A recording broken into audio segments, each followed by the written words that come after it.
ሰላም ሰላም ወደ ፀጉር ቤት ባለሙያዎች እንደምናችሁ።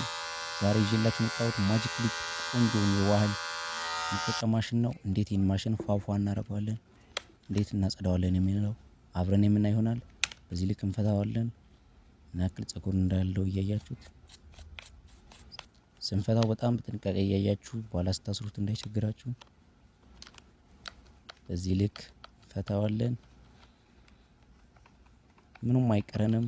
ቦርዱ፣ ባትሪው፣ ሞተር ሁሉንም እንፈታቸዋለን ውስጥ ላይ ያሉት።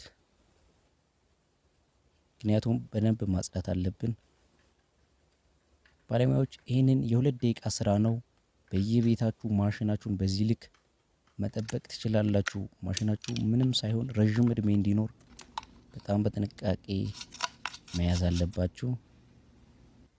ውስጡ ላይ ምን ያክል ቆሻሻ እንዳለው እያያችሁት ነው። በተለይ እነዚህ ማሽኖች ቦርዳቸው አካባቢ በጣም ትንሽ ነገር ነው የሚበቃቸው። በጣም በጥንቃቄ ስንሰራም ከመስራታችን በፊት እንዲሁም ከሰራም በኋላ በጣም ደረቅ ቦታ ላይ ማስቀመጥ አለብን። ማሽኑ እድሜ እንዲኖረው ማለት ነው። በተለይ እንደዚህ ካጸዳነው በኋላ ልዩነቱን በደንብ ታዩታላችሁ። ሌላ ማሽን ነው ያስብላል። በዚህ ልክ ጨራርሰን እያሰርን እንገኛለን። ሞተሯ አሁን ምንም አይነት ጫና አይኖርባትም። በዚህ ልክ ማሽናችን መጠበቅ አለብን ማለት ነው። ይህን ቤት ሰብስክራይብ እያደረጋችሁ ተቀላቀሉን።